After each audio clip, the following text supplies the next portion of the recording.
Hi, everybody. I'm Thomas Bryant, and welcome to the Resilience Rundown. Today, we're going to be talking about what's happening with cyber resilience, and we're joined today by Alex Janas. Thanks for coming on our inaugural show. And can you tell our listeners a little bit about yourself? Yeah, my name is Alex Janas, as you stated. I'm the Field CTO in the global field security team. And what that means is I work out with clients and internally, and I'm specifically here to kind of have a impact on the culture of security in the company. So I work with the devs, marketing guys, the sales guys, with our clients, and kind of making sure that our product keeps up to date with the needs that security teams have on it. Before coming here, I worked at a cybersecurity services company. And before that, in that company, I did pretty much every role you can think of in the commercial space for cybersecurity, doing consulting for clients. And then before that, I worked at the National Security Agency. Nice. So you've been here now for about 6 months, and you've started to get the lay of the land with our customers. But what are you seeing out there in the field now with the trends when we talk about ransomware and cyber resilience? Is it more like 0-day exploits? Is it social engineering? We were talking before the show, maybe some email, or is it just something else entirely? Yeah, I think that the trend is there really isn't a trend. It's basically just business as usual. I think it's the basics that always prevail. I think we want to focus on the exciting 0-day stuff, but reality is if you have those things, they're a commodity, and so you wouldn't use them unless you had to. And I don't think you have to. I think part of that is if you're a group, in the like the original days when people were kind of like taking a look at different attack groups, trying to evaluate them. When you look at how they operated, they tended to have a specific goal, and that goal tended to be linked to like a target, right? And so you were trying to figure out what you needed to do to get on that target's network or have an effect on them. And so you're going to be limited to the rails of affecting that target. But cybercrime is motivated by profit and money, and so their opportunity lives in the world of, here's a random exploit that belongs to this service. Pay a couple bucks to scan the internet, or get on a site that already scans the internet, query for that specific vulnerable service, and those are your opportunities, right? And obviously, based off of the survey of companies that are being ransomware, you've got everything from small companies to big companies, and also the other thing to consider is that ransomware is a delivery mechanism for a breach, which is the actual problem. And so there's more types of cybercrime. There are more types of attack that are happening outside of ransomware. So the trend is basically business as usual. Opportunity is pretty much boundless and completely endless, based on the fact that there's so many different services and attack surfaces that you can use. And if you're not limited to a specific target, then you do whatever you want whenever you want. You just got to hang out for a little bit and you'll get something. It's a little scary. Well, you mentioned an interesting thing I want to go back to. So you mentioned like the commoditization of it, right? I mean, so are you seeing the more like as a service ransomwares out there in them? Yeah, I think so. So bad guys basically individually operate in the same way. I think that you can see that there are certain people who, because this world is commoditized. It's about profit. If you are good at getting initial access, if you're good at weaponizing some vulnerability, if you're good at developing code, if you're a person who's good at doing like the lateral movement stuff, you can probably fit into that world and offer yourself up to do those specific services to those groups. But I would also say that there's another layer, in the sense that if I can make relationships with like 5 different groups, and I'm a criminal and I get access to one company, I can basically rack and stack it by who's going to pay me the most, try their tool out. If it works, throw it down. If it doesn't, go to the next tool. Just keep going until I find the group the tool that works and will pay me. That's That's a little scary in a bit. I mean, Yeah. so with that in mind, like are there more common entry points or vulnerabilities of ways that gain access, or what are you seeing in that regard in terms of like how they get in then to their networks and their equipment? Yeah, I mean, I think if you read the articles, you're going to see that there's a probably, I think that there's more of a link on who's telling the story, right? And so if I'm a company that is interested in a certain like part of the industry, then I'm going to see bad guys from a certain perspective, right? If I'm looking at phishing, social engineering, then I'm going to see that all day. Kind of like you buy a car, you buy a Volkswagen, and next thing you know, everybody has a Volkswagen, but before you bought it, you never saw them. It's the same Yeah. thing there, I think. Same kind of trend there. So, but realistically, like I said, I think that it comes down to me, it comes down to three things. All hacks, breaches, attacks, they all boil down to three things: time, resources, and opportunity. And in the more monolithic groups that have, like, say, focus, time and resources were sort of like, time's the same across everything. It's literal time. The resources were like, the people that you had that had certain skills. Maybe you had certain relationships or accesses to things. And opportunity was sort of like more of a, like a variable that was kind of like luck or just something kind of fell in your lap. Well, you Mm. look at cybercrime, it's different, right? And sort of like more of one of those three things offsets a lack of the other. Because given enough time, you'll win eventually, right? But some people Yeah. don't have that much time. And so you look at cybercrime, they don't need any time, hardly at all, because they basically just heavily operate in the opportunity part of it, right? Like I just look at if I can't find a vulnerability, so that would be like a resource is somebody who can do vulnerability research on something and find a vulnerability and make it into like a weapon that I can use. Well, if I Mhm. don't have that, well, it turns out all I need to do is just look at the internet and look at all the exploits that are out there, right?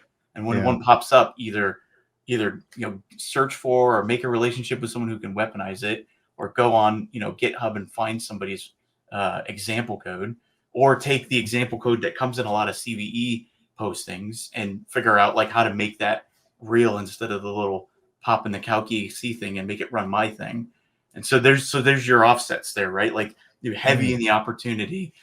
When I don't have that, then I can go to resources. And sort of time is just like, you know, ultimately, I think what you'll see is there's a scale problem for cyber criminals because there's an inherent weakness that everybody has in protecting themselves. Mm.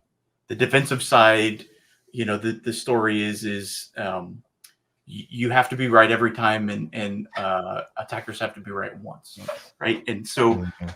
I think that the reason why that exists is because, well, I think a couple things. One, uh, the industry puts a lot of focus on the preventative measures, the preventative security controls, the firewall rules, the endpoint protection, the antivirus definitions, the rules, the known knowns, right? And so we put such a Yeah. heavy focus on those things. We're basically focusing on technology, and lots of reasons for that too. Another layer, we're all nerds. We like solving problems with source code and technology. We also, our businesses like to make money and scale that stuff, and all that stuff sells, right? This solves a very specific problem, is a good sales thing, but also technology tends to scale better than talking about the other issues we have. Yeah. So we're really, what it boils down to is we put all this effort into these things, and we sort of put a blind eye to the unknown knowns, which is on the unicorn day, it's the O day, but on the rest of it, when we look at what's really happening, we're really attacking, culture, people, Yeah. protocols, all of those things. That's what's really always going to be vulnerable. Yeah.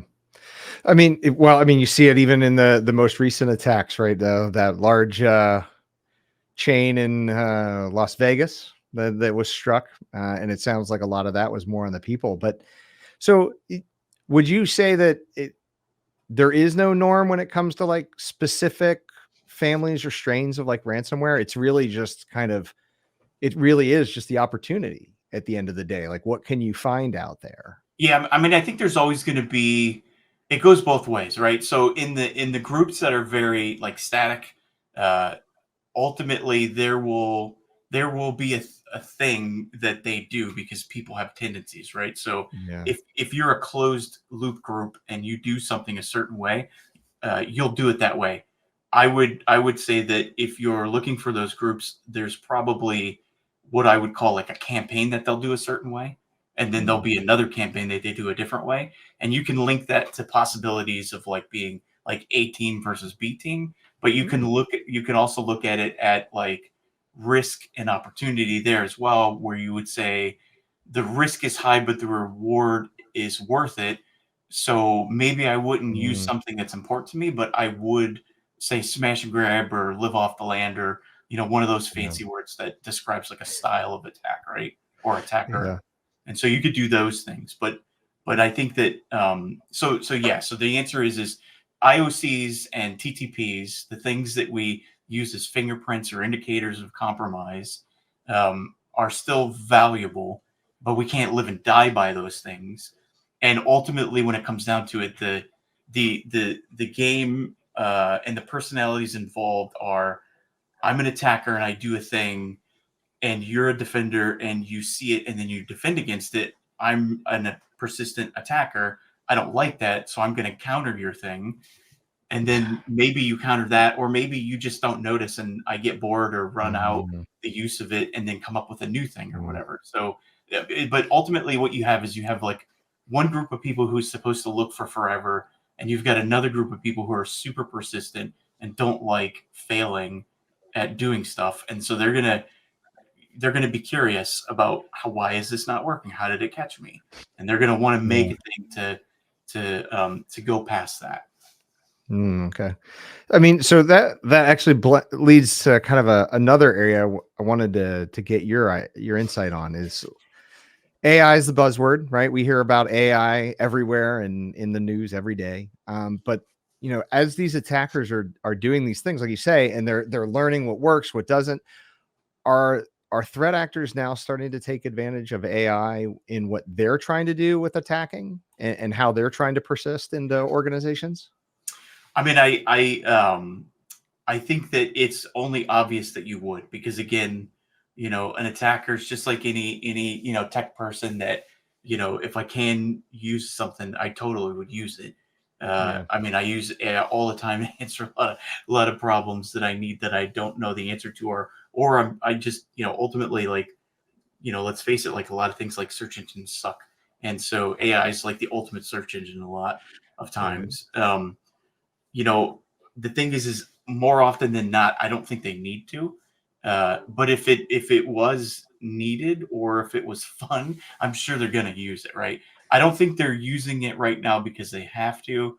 I think anybody that's using it is doing it because it was a fun thing to use, or it Mm. sped up some process, right? But Mm. but I don't think that like this Mission Impossible world where there's some deep fake thing that's like, I don't think that that's necessary, because I can still probably win, um, you know, at least 8 out of 10 times, sending an email to somebody saying, "Hey, it's me, the CEO. Buy me some gift cards or send me everyone's W-2s." Right? That still works today, Mm. because it wasn't targeted against the technology before, and it's still not targeted against the Yeah. technology. It's a person, and to be honest, how we define bad isn't very good for people to understand, Yeah. and so it still works. Yeah. Well, I mean, I think I read in the news even this morning there was something out of Asia where they used a deep fake video of the CEO or such and pulled out 25 million from a deep fake WebEx call Yeah, or I mean, if you use it, it's gonna work, and it's gonna work Mm. well. Because yeah, to my point, you don't need it, and so if you didn't need Mm. it and it worked, if you used it, it's gonna work really well too, right? And the thing is the ultimate defeat for whether it's AI or if it's not is to be like, why would you want this much money? This is Yeah. suspicious, right? Yeah. Every in my experience, every incident response that I ever worked on where a person actually was one of the things that rose the suspicion, it was because that person was suspicious. It wasn't because they looked at an email header Nobody's going to do that, right? Like you Yeah. say they do, they put it in the training. No one catches that stuff. Usually it's someone didn't feel right about it. And so then they said something. They said, hey, did you really want all the W-2s? No, I didn't want the W-2s. You know what I mean? Like that's the thing, Yeah. right? And so I Yeah. think that would still defeat AI, right? Because you can't, there's some things that you're going to use it for, but there's always going to be something that unless they take over all the comms of that CEO, you know, like Yeah. when you ask them, hey, did you really mean to do this? If they can get inside of that, then I guess when they say yes and they fool you again, then I guess that's going to be pretty impressive. But I mean, they're going to have to Yeah. cover too many. Like the idea would be if you called me, Yeah. I would pick a different way of talking to you. If you emailed me, I would call you. You know what I mean? Like Yeah. you're going to use the same comms method. So Yeah. Yeah. I would definitely pick up the phone, but some people don't, I suppose. I mean, I guess in that way, not only are bad actors kind of weaponizing AI and trying to find new ways to use it to learn and find vulnerabilities, but they're using the good AI to create the deep fake videos and to find ways to communicate with others. So it seems kind of daunting in a way. Yeah, that seems really scary. Yeah.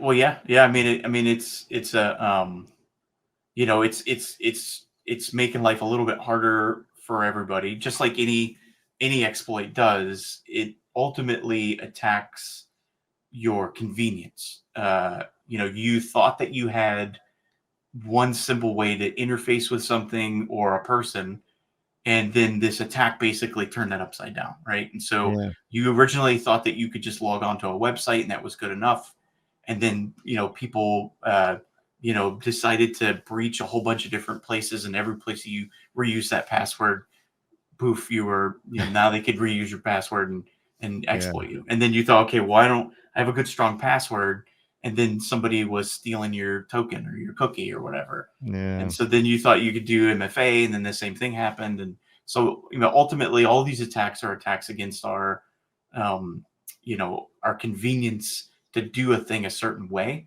And Mhm. so ultimately, we try to come up with smart ways to add another layer that makes it a little bit harder for an attack to just work one off, right? Yeah. Um, I So guess it's go on the ahead. other side of that, using AI in the defensive side, it's going to be something that looks at you know your behavior and tries to determine if you are actually you as opposed to someone Mm, else trying to be you, which is what yeah. like authentication kind of is. But even then, that is hard because you want to still give people access. That's the Ye ultimate hurdle for security, is to secure it, but not secure it in such a way that it's not usable, Yeah. right? Well, there's always this phrase a friend of mine used to say, "Security put the no in innovation," because it was just it was so hard. Like they wanted to put it and lock things down so much. But I mean, so what would you say effective strategies are then to help mitigate ransomware, and how can I lower my risk? I think, yeah, I mean, so I think there's a couple different approaches. There's the approach where you try to look for the things and stop them. That's that preventative stuff. I think you should still do that, but I think you should also expect that to fail or to eventually be bypassed. The next step would be, well, and the other part of this is too is somebody has to be there to monitor those things. That's the other problem. Is a lot of times I've seen people have these very intricate systems that actually did identify or log the situations, but if there's nobody there or no machine there to actually see what not good is, then it Mhm. doesn't matter, right? They're not going to notice it. Right. Um, Ultimately, I think it comes down to this. I think there's only one universal like solution to this stuff, and it's basically live your life like it's gonna happen, right? So there's that saying, it's not if, it's when. I Right. think that's being a little too positive. I think the other saying, that's you are breached, you just don't know it yet, is actually more realistic, honestly, for a Hmm. long time too, by the way. Mhm. And so you just got to think about it like, all right, what the first step is what is it? What does your company need to actually do business? What actually do you need? Mhm. And for me, the one lesson I learned that was kind of surprising, coming from my world, I thought exfil of data was the pinnacle of priorities. You had to protect your intellectual property. And interfaced with this one CEO, and he basically said, "I don't care about any of that stuff." And I was shocked because this person had some really important IP to protect. And what he ended up saying was, "For me, I don't care about that stuff because if I did, I'd be out of business already. Because people come and go that work for me. They're not gonna. What are they gonna forget all that stuff? That's not gonna happen. People also steal things, and so ultimately for him, it became important to have the ability to make it cheaper, so make a better profit, make it faster than anybody, and make it better than anybody." And he said, if I do those things, that's what's important. And so when you look at that, what that became is a conversation about an understanding of what priority means to a company, the real crown jewels. And sometimes the crown jewels are a thing, but sometimes the crown jewels are a way of doing the thing, right? And so you got to actually examine what matters to your company. So if you protect that thing first and foremost, you'll win a lot. You'll win a huge percentage of that game, because ultimately that's where I think a lot of companies fail in this game. They put their limited resources in the wrong thing, protecting the wrong thing. So that's the first step. Figure out what matters and protect that thing. Then live your life from there forward like that thing's already breached and exploited. And so how do you exist then, right? Something bad happened. What do you do now? And you don't want to have to figure that out during the actual event. You want to try to do that before, because people function very badly under stress. So why not try to figure those things out, under peacetime kind of thing? What? I mean, I operate best at 3 o'clock in the morning after not Yeah. sleeping for 5 days. What are you talking about? Yeah, absolutely. Well, and the best thing is like on a good day, the organization internally functions like super well, right? Everyone gets along. There's no Yeah. politics. There's no arguing. So imagine what that's like under the stress of like a breach, right? It's 100,000 times worse. And so, so figure those things out. Figure out who those people are. Write that plan down of what you're going to do to survive that, right? To survive that situation. And sometimes that's as simple as coincidentally what we do as a company, right, which exists in this world of not only just backing up your data but also putting protections around it and interacting with the rest of your security stack to further protect and provide information like in a comprehensive way. So thinking about it like interactions or integrations with like a SIMSOAR, MDR, XDR kind of thing. You've got all these little individual systems that are sending data up to these systems. And instead of looking at individual events that are going on and having a crap ton of false positives, usually killing your people by like Jira ticket, maybe have an examination across the entire infrastructure, the entire enterprise, to see if that event has any correlating events. And if it does, then that sort of looks like more of an event that you would put your human resources on to examine, as opposed to somebody logged in 10 times and failed. What is that? Is that a cat walking across the keyboard? Or if you can correlate it with a bunch of different events that are going on, then maybe that's something more meaningful. You put your human on that, and then that's a better, happier human, but also better utilized resources. Yeah. So, I mean, it sounds like it's kind of a mix, right? People, process, technology, and that we have to be mindful of all those things. So, I want to say thank you again, by the way, for joining us today. We're trying to keep these podcasts short for those of you that are listening. We want to make them very easily digestible. But Alex, thank you so much for joining us on our first resilience rundown. And have a great day.